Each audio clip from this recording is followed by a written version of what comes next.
Hello, ladies and gentlemen. I'm Antoni Cimolino, the Artistic Director of the Stratford Festival of Canada and the Director of the Tempest, which begins the next in our film series collections. These 3 films will be on the theme of isolation. I am very lucky to be back again talking with Stephen Greenblatt, internationally renowned Shakespeare scholar and historian, and to give us his insights on The Tempest. Hi, Stephen. Hi, Antoni. Nice to see you. It's great to see you, Stephen. Now, Stephen's written books that you must read, from Will in the World to Tyrant and many others, The Decline and Fall of Adam and Eve. The Rise and Fall of Adam and Eve. Rise and Fall. Okay, right. Sorry. Apologies to Gibbon. Okay. But this book especially was an influence for me. It's called The Swerve. You really have to read it. It kind of explains the modern world. And it was a big help as I began to think about what a Prospero might be like. In this film, Martha Henry is an extraordinary actress, plays her as a duchess. So, Stephen, The Tempest is a strange play. It's part science fiction, arguably the first science fiction piece. It has mask elements in it. It seems to be a farewell to the theater. It's been looked at many different ways. How would you describe The Tempest?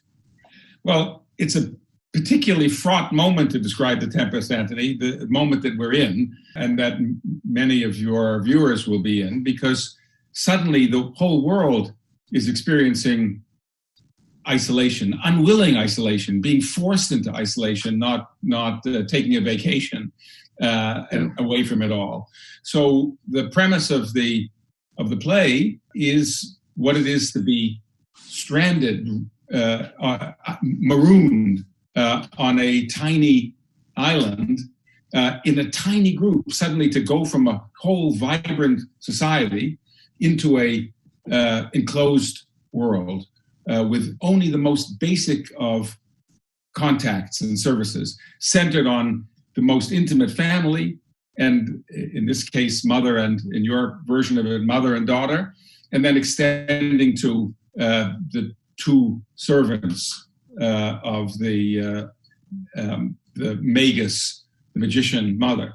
So I was thinking about it when I watched your wonderful production, which I recommend to any of the viewers who haven't yet seen it.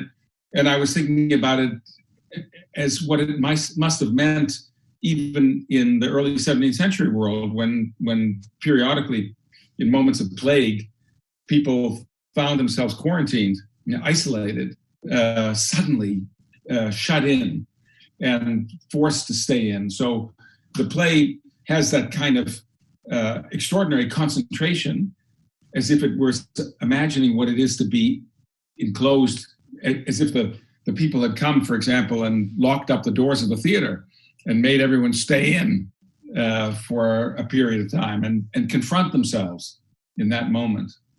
And it's, you've mentioned the theater. It feels like that isolation, that concentration is from 3 equal worlds, at least 3. The theater with theater magic and the stage, the island with the magic of that island, and then it's sort of the broader world as well, isn't it? I mean, governance comes up in this play a lot. It feels like each one of these worlds is a kind of tiny world, a big world made small. Even a 4th idea to this, to the 3 you sketch, which is the idea of the scientific experiment or the sociological experiment. Francis Bacon, who created our idea of what a scientific experiment looks like, is only a little bit ahead in time of this play. Bacon was alive then, and thinking about what it is to create a scientific experiment. And it is as if the play was posing this as a question: what happens to governance? What happens to family relations? What's if you close it in and eliminate all the extraneous elements and just focus on this experimental space? And of course, that happened in this period periodically, in which suddenly people found themselves not in the confused world that we normally live in, but suddenly closed into a tiny space. Let me review the plot just grossly, and then you can, which is about a duchess who is deposed by her brother, sent on a boat that is intended to actually sink out to sea, And miraculously, seemingly, she finds herself on an island with her daughter, and they live there for years. There are spirits on the island, Ariel. There is a creature that she, in some sense, adopts, Caliban, who is a half human, half animal. But then suddenly, the stars align. Her brother and the king who assisted in her disposal come near the island, and she is able to get that boat and bring them to the island where she can then work her magic because she's a powerful magician. So it begins with this shipwreck, this terrifying scene, and the practical sailors who have such authority, they're like Dr. Fauci in this moment, just they know what they're doing, get out of the way. They say to the king, these waves don't care about the name of king. Right away, the idea of governance is brought up. Yes. I mean, one thing that is astonishing about the beginning of the play, and Shakespeare, again and again in his career, was wonderful at this, in a world that was heavily censored and which you couldn't precisely say openly to the authority figure, shut up, get out of the way, you're just assisting the storm.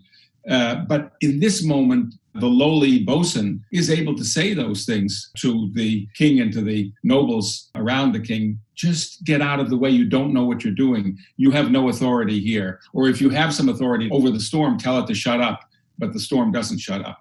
Very kindly, you invoke my book, The Swerve, at the beginning. And The Swerve is about a poem by a Roman poet named Lucretius from about 50 before the Common Era. And one of the most remarkable moments in the poem is an account of a shipwreck. But what we're supposed to do when we see a shipwreck, and we're imagining, as Lucretius is imagining, or not just imagining, but observing a world in which if there's a storm at sea and you see a ship foundering and you see everyone drowning, you can't do a thing about it. I mean, you're on shore, you're in a safe place, the storm is not threatening you, but you're seeing people dying. And that is the opening scene of The Tempest. It really is as if Shakespeare had, as he may have encountered this famous passage in Lucretius. And the question is, what are we supposed to do when we're on dry land and we're watching this scene of horror? Well, what we see in Shakespeare's version is the daughter of the powerful magician responding with terror and pity, with tragic emotions to this. And the magician says, no, be calm. I have it completely in control. This is not something you need to get worked up about. And it's as if Shakespeare were testing this ancient account. And in fact, in the course of the play, you discover that the magician herself has to change her feelings, has to be more responsive, has to understand that she is bound up with those people on the ship. She's not on such perfectly safe ground. And we're going to speak about her and her journey from an anger and revenge through to forgiveness. The place is about forgiveness on some level. But she sets up different experiments on this island, as you've said. She divides up the different people, and one brings together Caliban, that creature, along with Stefano and Trinculo, sort of a lower class rebellion, where they become very drunk and want to put a nail in her head and burn her books. And then there's an upper class rebellion, which is really internal. So her brother, who deposed her, is now suggesting to the brother of the king that he kill the king. And so there seems to be different kind of strata, as well as different, all of them are revolts, however. You, in your essay, talk about Jamestown and a shipwreck on Bermuda, about these different kinds of revolts that took place in a time around when Shakespeare was writing this play. Can you talk to us a bit about that? Yes, The Tempest is a again, perfect representation of this crisis, which in the case of the English, and we know from reading the play carefully, from thinking about its sources, that Shakespeare knew very well this story that was circulating about what happened when there was a shipwreck in Bermuda of a group of English ships that was sent to relieve the colony at Jamestown that was in trouble. And what happened was that the people began to say, why should we go on to Jamestown? Let's stay in Bermuda. Bermuda's a very nice place. We don't have to take orders from the person in charge. Why should we do what we can live here comfortably? And maybe eventually we'll get back to England, but we certainly don't have to listen to what our commander is telling us to do. There was a rebellion, very much like the Stefano Trinculo rebellion, or also from some people slightly higher in the scale of that, and it had to be crushed in order to get the ships to be rebuilt and go on to Jamestown. And Shakespeare is fantastically alert to the questions that are raised by a moment of crisis, as we're all experiencing with the pandemic. What's the nature of authority? Why should you obey? Who can tell you what to do? And why should you listen if someone tells you what to do? And the play is a deep, brilliant, and very, I think, uncomfortable, at least for me, very uncomfortable exploration of these questions. Now, on this theme of colonization, Prospero lands on the island, encounters a spirit in the form of Ariel that she frees that spirit, and also the creature Caliban, who is not native to the island, has been brought there by his mother, Sycorax, a witch. But what does Prospero then go about to do in terms of controlling that island in relation to what you're just saying about colonization that was happening at the time? Yes, well, then in a kind of suitably distorted and slightly fantastical way, but you can feel the presence again of what happened after 1492. A native population indigenous to the islands, a large population of slaves brought in from Africa to do the most miserable labor on those islands, particularly after large numbers of the native population had died off. And then the question of how to control and what to do with this. So you said that the spirit, Ariel, is freed. Well, yes, freed from some situation of enclosure or enslavement in the tree, but then made to work as a kind of indentured servant with a promise eventually that Ariel would be released. As for the slave, Caliban, he's forced to do all of the miserable things and punished when he doesn't do it, tortured when he doesn't do it. Constantly, it's represented as pinching and physical punishments. And one of the things that makes me very uncomfortable about the play, and that your own play grapples with, is if the authority figure needs this kind of labor to survive, if we can't do without people risking their own lives, serving us, how are we supposed to feel about our own power? How do we justify what we've done in our own position? Governance suggests that there's justice and that there's willing subjects. But in fact, what we're seeing here is either political power and to the extent of murder and deposition, or magic used that tortures. Prospero is blessed in a way that Ariel exists, because Ariel is not human, able to sort of serve as a mirror, and is the one person who can actually, reflect to Prospero what exactly is happening. Prospero is very angry, wanting to get revenge, and is using dark magic to be able to do that. There's a moment when, in describing, as Prospero tortures the royal court, Ariel describes to Prospero tears of pity that fall from Gonzalo's eyes about what's been done to Alonso and his son, and suggests that if they were human, if Ariel were human, they would feel pity. Can you tell us a little bit about that, how the things change? Yes, it's a wonderful moment in your production. It's a wonderful moment in the play. Everyone, certainly in Shakespeare's time, in the early 17th century, understood that if you fall into the hands of, if an enemy falls into the hands of a powerful ruler, very unpleasant things are certainly going to follow. Prospero has 12 years of rage that has built up inside of her in your production, and everyone understood, whether it was Queen Elizabeth or Henry VIII or King James, that once you fell into the hands of such a ruler with rage, you were going to be tortured and torn to pieces.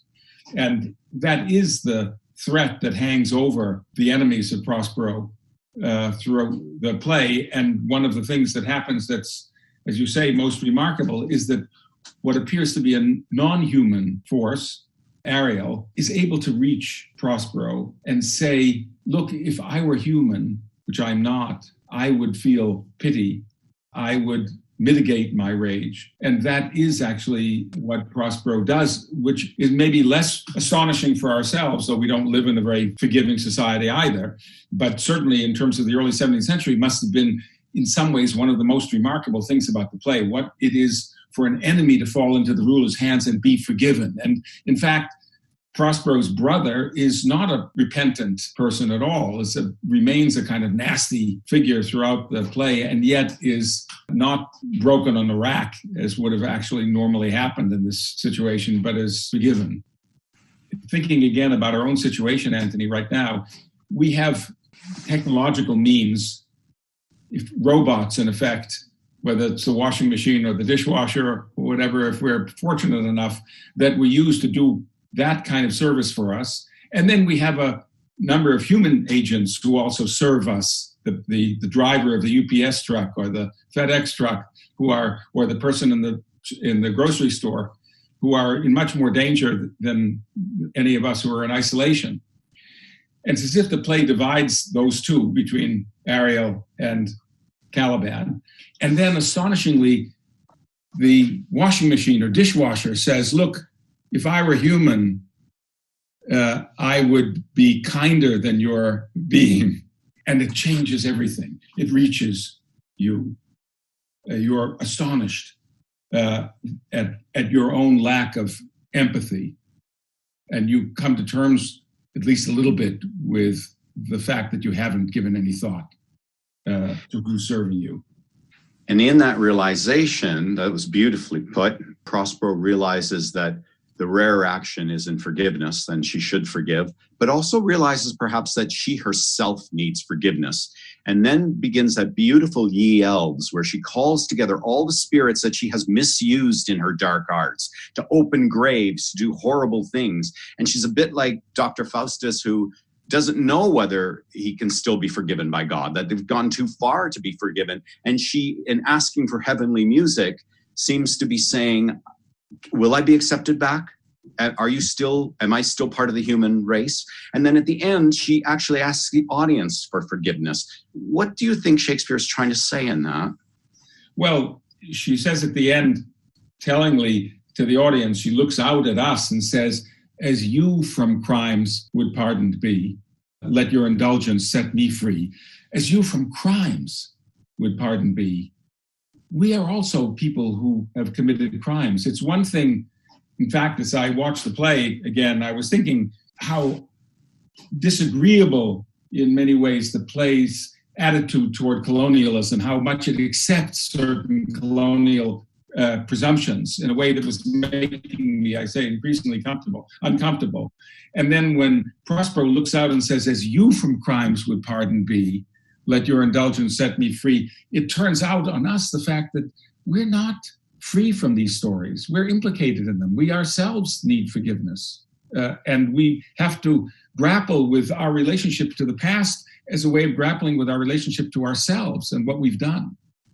Yeah, it seems to be an underlying thing. Like in working on School for Scandal, I remember thinking everything that is good in this society, from coffee to cocoa to rum to is cotton, is the product of a slave system. Yes. that we just took for granted. And that's right in the fiber of the Tempest.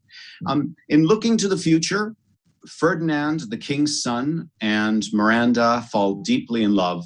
For their last entrance is playing chess. He's cheating. She catches him. And she then sees humanity beyond her mother for the first time. What are we to make of that ending for this brave new world? Well, I think that the play has tantalized us throughout. They have fallen in love, but they've fallen in love. Actually, it's a peculiar arranged marriage. It's been cunningly arranged by Prospero, though they're not fully aware that that is what's happening. This is, in fact, a dynastic marriage that's been made, but it's been made in a way that makes them feel like it's both a wonderful accident that they encountered each other and that they're doing it a little bit against the will even of Prospero. So they have some sense of agency and freedom in a way that, particularly in this period, if there was a situation of a dynasty, there would be no freedom whatsoever in the marriage. And there are two aspects of this that I think are, many aspects that are quite interesting. One is that it's, I think, important in the play. Maybe we lose a little of this sense. We get some very specific information about how old Miranda was when she came to the island and how old she is now. She was 3 years old when she came to the island. She has that scene where she remembers being served by the women.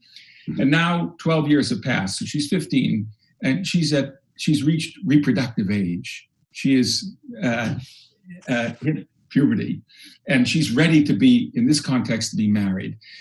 That also means that Prospero is finished in terms of the cycle of life.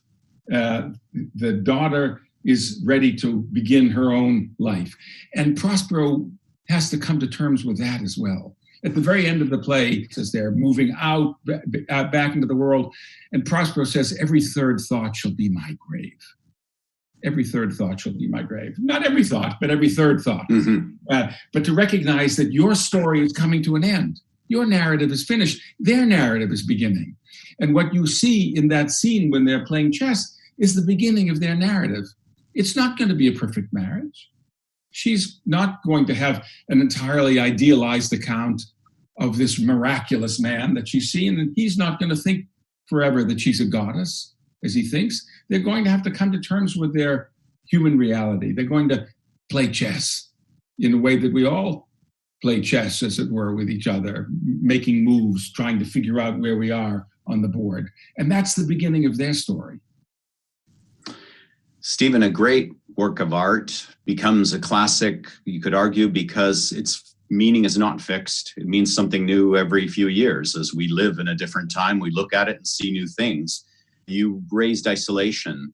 When we're looking at this film, at this play, what are some of the things that strike you that we can gain or reflect upon from The Tempest? I think that we should think about who's making our lives possible. What are the structures of power, and what are the psychic structures inwardly that enable us to organize our lives in ways that we survive? When we're imagining or when we're experiencing life reduced to a certain number of very basic elements, where are we getting our food? What about our shelter? How are we staying alive? And who's making that possible? Not only who's making that possible, but what kind of knowledge makes that possible? What books have we read and that we've absorbed the magic from that is making our lives possible? This play asks us to think about that and asks us to give up those aspects of our technological skill that are the most destructive. At the end of the play, we have, you stage it wonderfully, where she finally kisses and then throws the magic book plummeting down into the sea, as it's figured in the play, but into that trap door. And she's giving up something extraordinarily important and powerful, but also catastrophically destructive. And the play is asking us to think about what we should retain and what we should give up in order to live a more decent life. That's wonderful. Stephen, it's a huge pleasure. Thank you for taking this time to give this play new dimensions for all of us as we will look at it again in 2020. Stephen Greenblatt. Thank you. Thank you.